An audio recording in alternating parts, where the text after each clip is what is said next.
Heads up guys, this is Christy from 52 Hider 3D and we're doing an overview of the new Blender update 2.70. Lots of new stuff coming up in this update, a lot of GUI changes, fairly minor ones but can improve your workflow quite a lot. So let's have a look at the new update.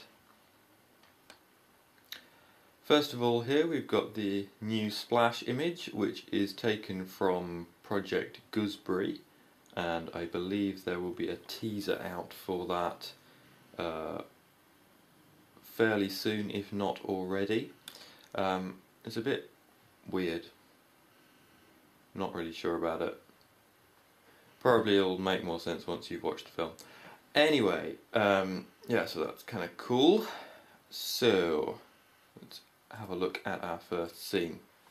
First changes that have been made are to the GUI.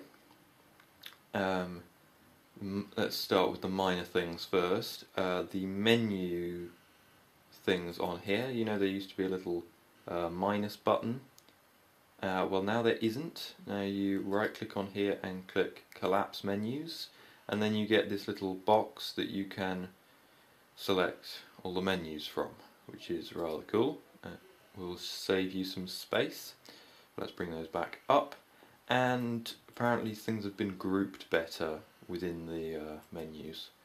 Can't say I've really seen much change, but that's probably what these line things are for. Second one is to values. Well, if we go to here, you see a value box now has the name of the value on the left and the actual value on the right.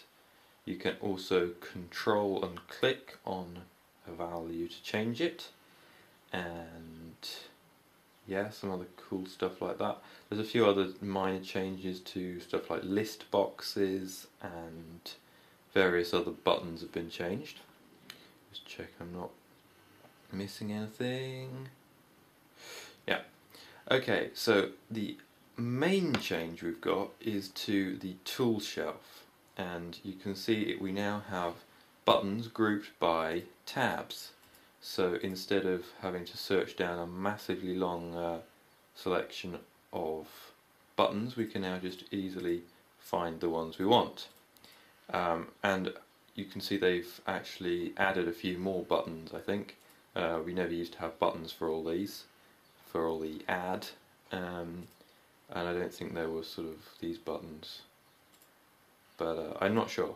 Anyway, you can see this in lots of different things. So the image editor has these tabs, and the motion tracker has the tabs, and generally the buttons have all been sorted out and made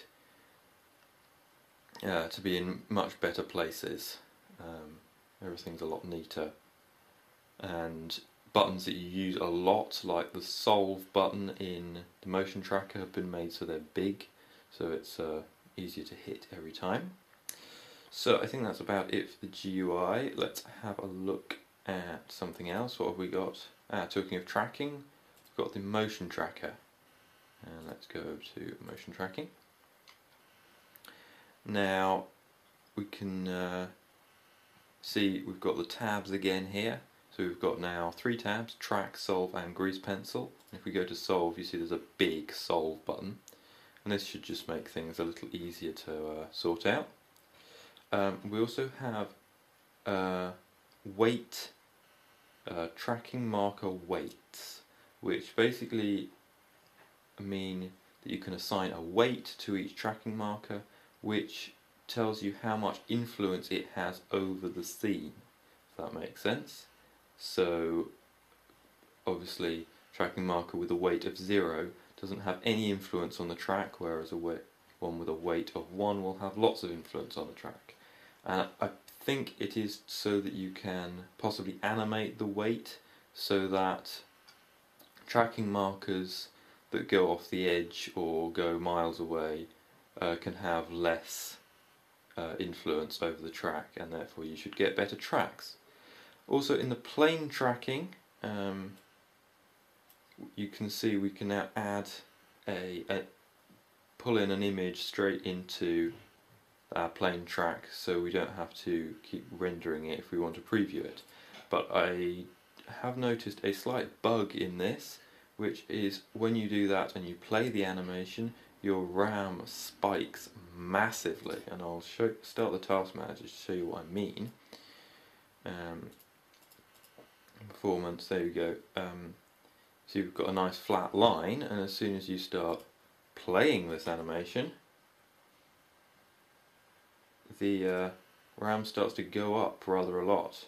And I don't know, this is probably a bug, but I'm using the release candidate, so I don't know if this has been fixed or will be fixed for the final release.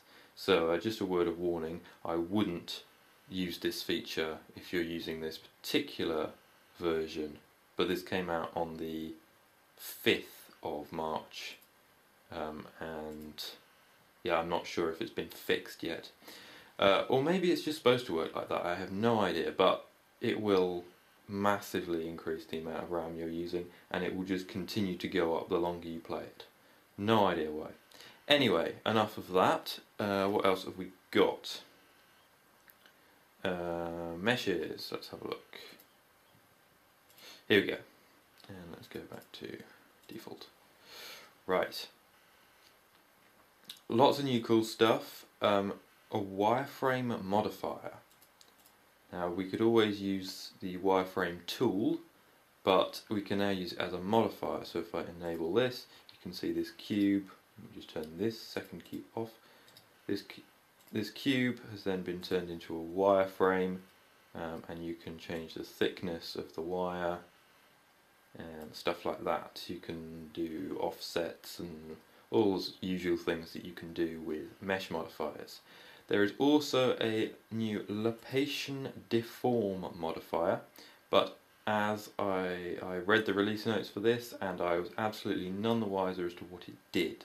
So maybe if somebody can tell me what it actually does, they can leave a comment below this video or send me a message on Facebook or tweet me or something, because I have no idea what it is.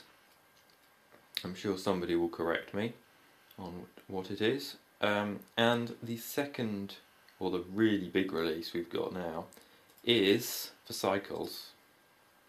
We now have volumetrics. So I've set up a material on this little cube here, and it's a volumetric absorption shader. You see we now have, as well as the surface tab, which I've put in none, we've also got a volume tab. And here we can choose a different shader, and there's volume absorption, and there's another one, volume scatter. Now I'm not sure what the difference is, but I've found volume absorption seems to work the best. I've added a checker texture to this, and we can see the result. If I go to rendered view, there we go.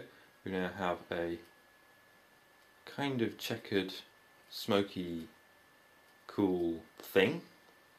And yeah, and this is going to be improving over the next couple of updates. We're going to be getting a smoke simulation texture, so we can start using the smoke sim in cycles again. Woohoo!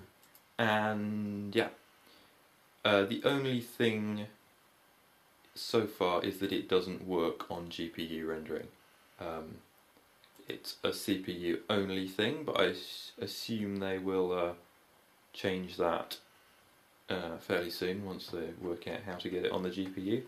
And the other thing is the CPU performance has actually been massively increased for the for rendering in cycles, so it's up to 30% faster, I think. So that's good news as well. Just one change that I didn't actually notice in the release notes, but I'm just noticing now, the play animation button has been replaced by a render audio button. I'm not quite sure what that does, but I assume it renders the audio to probably an audio file, which is very cool. But you can still get the play rendered animation by going to Window and where is it? Render and play rendered animation, or pressing Ctrl and F11. So I think that's about it for the update this time. Let me just check my notes. See, I haven't. Oh, one very important thing that I've completely forgotten. We have a new view mode called the walk navigation mode. And if I just add in a plane here, you'll be able to see a bit better what we're doing.